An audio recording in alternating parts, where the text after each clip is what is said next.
Sweet art இந்த படத்தோட ஸ்டார்டிங்ல ஹீரோ ஹீரோயினி 2 பேரையும் தான் காட்டுறாங்க. இவங்க 2 பேருடைய கான்வர்சேஷன்ல தான் படமே ஸ்டார்ட் ஆகுது. சொல்லப்போனா நம்ம ஹீரோ அவர் ஃப்ரெண்டோட ட்ரிப்பு போயிருக்காரு. இது என்னோட டெலகிராம் சேனல். டெலகிராம் சேனலோட லிங்க் டிஸ்கிரிப்ஷனில் இருக்குது. அந்த லிங்க்கை எப்படி ஓப்பன் பண்ணுன்றதுக்கான எக்ஸ்பிளைன் வீடியோவும் டிஸ்கிரிப்ஷனில் இருக்குது. தேவைப்படுறவங்க யூஸ் பண்ணிக்கலாம். கூடவே ஹீரோயினையும் கூட்டிட்டு போயிருக்கிறதால பயங்கரமா சண்டை போட்டு வந்துட்டு இருக்காங்க. எதுக்காகன்னு பாத்தீங்கன்னா நம்ம ரிலேஷன்ஷிப்பை பத்தி நான் அப்பாட்ட பேசலான்னு இருக்கேன் அப்படின்னு சொல்லிட்டு நம்ம ஹீரோயினி சொல்ல, இது ரிலேஷன்ஷிப் பத்தி வீட்டுல பேச போறியா? அதெல்லாம் ஆகவே ஆகாது. என்னால உன் அப்பா என்ட்லாம் வந்து பேச முடியாது. இதுக்கு தானே ஆரம்பத்திலே சொன்னேன், ரிலேஷன்ஷிப் எல்லாம் எனக்கு பிடிக்காது. இந்த லவ் ரிலேஷன்ஷிப் கல்யாணம் இதெல்லாம் வேணான்னு சொல்லிட்டு, இப்போ ஒன்னும் கல்யாணத்துக்கு அவசரம்லாம் இல்ல, இதை கொஞ்ச நாள் தள்ளி வை அப்படி சொல்லிட்டு மூஞ்சில அடிச்ச மாதிரி நம்ம ஹீரோயினை பார்த்து பேசிடுறாரு. நம்ம ஹீரோ ரிலேஷன்ஷிப் மேல இவ்வளவு வீம்பு பிடிக்க காரணம் என்னன்னு பார்த்தா, சின்ன வயசா இருக்கும் போது நம்ம ஹீரோ அவங்க அம்மா மேல அவ்வளோ பாசத்தை வச்சிருந்திருப்பாரு. அதை ஈடு கொடுக்கிற வகையில அவங்க அம்மாவும் வாசு மேல அவ்வளோ பாசத்தை காட்டிட்டு வந்திருப்பாங்க. சோ இதெல்லாமே ஒரு கட்டத்துல நல்லா போயிட்டு இருக்கும் போது வாசுவோடைய அப்பா அம்மா அப்போ சண்டை போடுறத சின்ன வயசுல இருந்தே நம்ம ஹீரோ பார்த்துட்டு வந்துட்டு இருக்காரு. சோ இப்படி தினம் சண்டை போட்டுட்டு இருக்க ஒரு கட்டத்துக்கு மேல அவங்க அம்மா திடீர்னு அவங்க அப்பா கிட்ட பயங்கரமா சண்டை போட்டுட்டு வீட்டை விட்டு வெளியே போயிடுறாங்க. போனது மட்டும் இல்லாத வேற ஒருத்தரை கல்யாணம் பண்ணிக்கிட்டு அவங்க கூட சந்தோஷமா இருக்காங்க. இதை பார்த்த நம்ம வாசுக்கு சின்ன வயசுல இருந்தே அவங்க அம்மா மேல இருந்த அன்பு எல்லாமே வெறுப்பா மாறிடுச்சு. சோ இதுதான் நம்ம ஹீரோக்கு இருக்கிற பிரச்சனையே. அதுக்கப்புறம் வளர வளர யாருமே அதிக பாசத்தை வைக்காம நமக்கு நம்ம மட்டும் தான் அப்படி சொல்லிட்டு ஒரு வாழ்க்கையை வாழ்ந்துட்டு வந்துட்டு இருக்காரு. கொஞ்ச நாளைக்கு அப்புறம் யுவன் கான்செப்ட்ல வச்சுதான் நம்ம ஹீரோயினிய நம்ம ஹீரோ சந்திக்கிறாரு.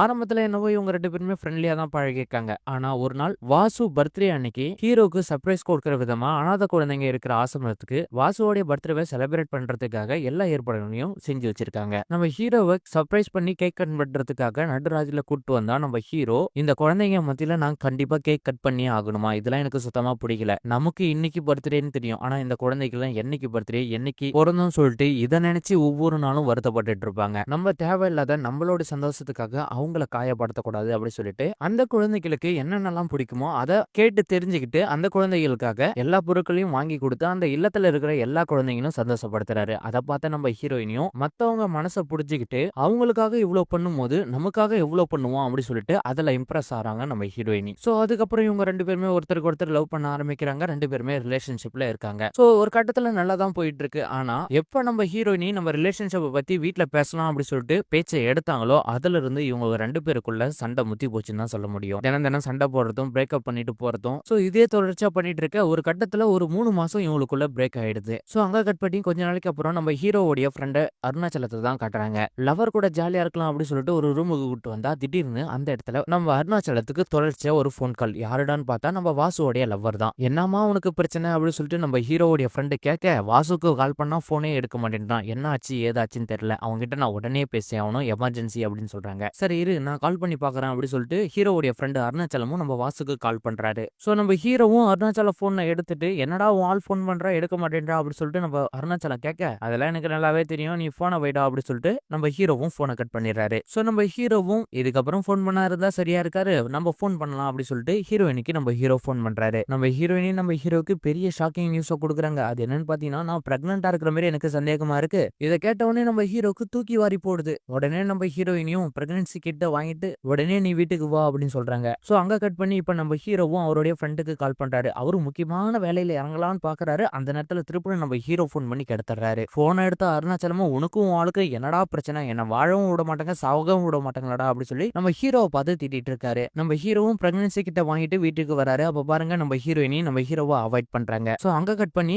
3 மாசத்துக்கு முன்னாடி ஒரு சின்னதான பிளாஷ்பேக் காட்டுறாங்க. அது என்னன்னு பாத்தீங்கன்னா, இவங்க அப்பப்ப சண்டை போறதால சமாதானப்படுத்துறதுக்காக நம்ம ஹீரோ வீட்டு பால்கனி வழியா ரூமுக்கு வந்துறாரு. அன்னைக்குன்னு பார்த்து நம்ம ஹீரோயினுடைய பர்த்டே. நம்ம ஹீரோவும் பால்கனி வழியா ஏறி வரும்போது சட்டை கிழிஞ்சு போயிடுது. அந்த நேரம் பார்த்து ஹீரோயினுடைய ஃபேமிலி ஹீரோயினுக்கு சர்ப்ரைஸ் பண்றதுக்காக கேக் எடுத்துட்டு வந்து டோரை ஓபன் பண்றாங்க. பயங்கரமான ஷாக்கு. நம்ம ஹீரோ உள்ள உட்கார்ந்துட்டு இருக்காரு. சர்ப்ரைஸ் ஆனது ஹீரோயின் இல்லங்க, ஹீரோயினோட குடும்பம் தான். சோ இந்த சம்பவத்துக்கு அப்புறம் தான் ஹீரோயினோட அப்பா வீட்டை விட்டு கூட வெளியே போக வர்றதில்ல. இதெல்லாமே தாண்டி கையில போனை கூட கொடுக்கறது இல்ல. சோ அப்படி பயங்கரமான ஸ்ட்ரிக்ட் நிலையில வச்சிட்டு இருக்காங்க நம்ம ஹீரோயினியா அவங்க அப்பா. இப்படி இருக்கிற சிச்சுவேஷன்ல நம்ம ஹீரோயினி பிரெக்னெண்டா இருக்கிற விஷயம் அவங்க அப்பா அம்மாவுக்கும் குடும்பத்துக்கு தெரிஞ்சிச்சுன்னா சோலி முடிஞ்சு. சோ நம்ம ஹீரோ அந்த பிரெக்னன்சி கிட்ட அந்த மெயில் பாக்ஸ்ல போட்டுட்டு போனதுக்கு அப்புறம் நம்ம ஹீரோயினி அதை வாங்கி எடுத்து செக் பண்ணி பாக்குறாங்க. சோ செக் பண்ணி பார்த்த உடனே நம்ம ஹீரோயினிக்கு பிரெக்னன்சி பாசிட்டிவ்னு வந்துடுச்சு. உடனே நம்ம ஹீரோயினி ஹீரோக்கு கால் பண்ணி பாசிட்டிவ் வந்துடுச்சு, இப்ப என்ன பண்ணலாம் அப்படி சொல்லி கேட்க நம்ம ஹீரோ ஒரு செகண்ட் கூட தயங்காம அதை கலைச்சிடலாம் அப்படி சொல்லிடுறாரு. சோ அங்க கட் பண்ண நம்ம ஹீரோவும் அபார்ஷன் பண்றதுக்கு ஏத்த இடம் எதுன்னு பாக்கிறதுக்காக நம்ம ஹீரோவை கூட்டிட்டு ஹீரோவுடைய ஃப்ரெண்டு ஒரு ஹாஸ்பிட்டலுக்கு கூட்டிட்டு போறாரு. அந்த ஹாஸ்பிட்டல்ல யாரு இருக்காங்கன்னு பாத்தீங்கன்னா நம்ம ஹீரோவுடைய அக்கா தான். ஏன்டா இந்த ஹாஸ்பிட்டலுக்கு கூட்டு வந்த அப்படி சொல்லிட்டு நம்ம ஹீரோவும் ஃப்ரெண்டு மேல பயங்கரமா டென்ஷன் ஆக இப்ப இருக்கிற சுச்சுவேஷன்ல வேற எங்க போனாலும் இதை சால்வ் பண்ண முடியாது. அக்கா கிட்டே உண்மையை சொல்லி அவங்க கையாலே இதுக்கான சொல்யூஷனை கண்டுபிடிச்சிடலாம் அப்படி சொல்றாரு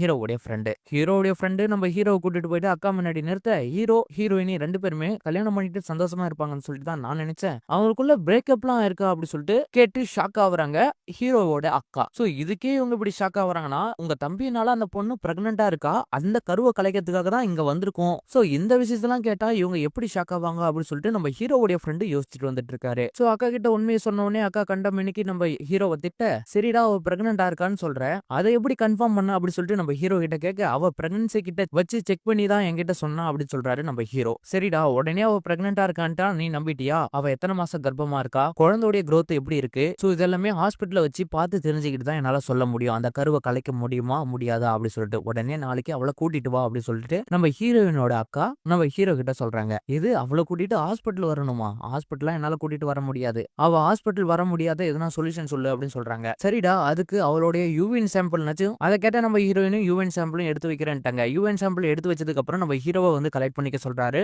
நம்ம ஹீரோ டைரக்டா அவரால் போக முடியாதல திருப்பின அந்த மெயில் பாக்ஸ்லயே அந்த சாம்பிளை வைக்க சொல்றாங்க. சோ அந்த சாம்பிளை செக் பண்ணி பார்த்ததுக்கு அப்புறம் இவ பிரெக்னெண்டா இருக்காங்க, இந்த கருவை கலைக்க முடியாது அப்படின்னு சொல்லிட்டு நம்ம வாசு கிட்ட சொன்ன உடனே டைரக்டா நம்ம ஹீரோவுடைய அக்கா நம்ம ஹீரோயின்டே போயிட்டு பேச ஆரம்பிக்கிறாங்க. அதாவது எனக்கும் என் ஹஸ்பண்டுக்கும் சின்னதா ஒரு பிரச்சனைனால ஈகோனால தான் நாங்க 2 பேருமே பிரிஞ்சு போனோம். சோ நீங்க 2 பேருமே மனசு விட்டு பேசுறாங்கனாவே போதும், உங்களுக்குள்ள இருக்கிற எல்லா பிரச்சனையும் சால்வ் ஆயிடும். சோ அட்வைஸ கேட்ட உடனே நம்ம ஹீரோயினும் நம்ம ஹீரோக்கு கால் பண்ணி பேசலான்ட்டு போன் பண்ண உடனே நம்ம ஹீரோ அதெல்லாம் ஒன்றும் தேவையில்ல, அபார்ஷன் பண்றதுக்காக டேப்லெட் வாங்கிட்டேன், இன்னும் 10 நிமிஷம் அங்க இருப்பேன். நம்ம ஹீரோ அவருடைய ஃப்ரெண்டை கூட்டிட்டு நம்ம ஹீரோயினோட பிளாட்டுக்கு போறாரு. சோ இப்போ நம்ம ஹீரோ அவருடைய பால்கனில நின்று தம் அடிச்சிட்டு இருக்கும் போது எப்பயுமே தம் அடிக்கும் போது ஒரு லேடி வந்து நம்ம ஹீரோவை ரொம்ப கேரிங்கா நீ தம்மெல்லாம் அடிக்காத, பார்க்க நல்ல பையனா இருக்க, நீ ஏன் இந்த தப்பெல்லாம் பண்ணிட்டு இருக்க அப்படி சொல்லிட்டு அட்வைஸ் பண்ணிட்டு இருப்பாங்க. திடீர்னு அவங்க மயக்கம் போட்டு கீழே விழுந்திருப்பாங்க. எதுக்காகன்னு பார்த்தா அவங்க பிரெக்னெண்டா இருக்கிற டைம் இது. சோ இந்த நிலையில நம்ம ஹீரோ பார்த்த உடனே கையும் ஓடல காலும் ஓடல, என்ன பண்றதுன்னே தெரியல. சோ அந்த லேடியை ஹாஸ்பிட்டல்ல கூட்டிட்டு போயிட்டு நம்ம ஹீரோ சேர்க்கிறாரு. நம்ம ஹீரோவும் ஹாஸ்பிட்டல்ல அட்மிட் பண்ண உடனே அவங்களுடைய அப்பா அம்மாவுக்கு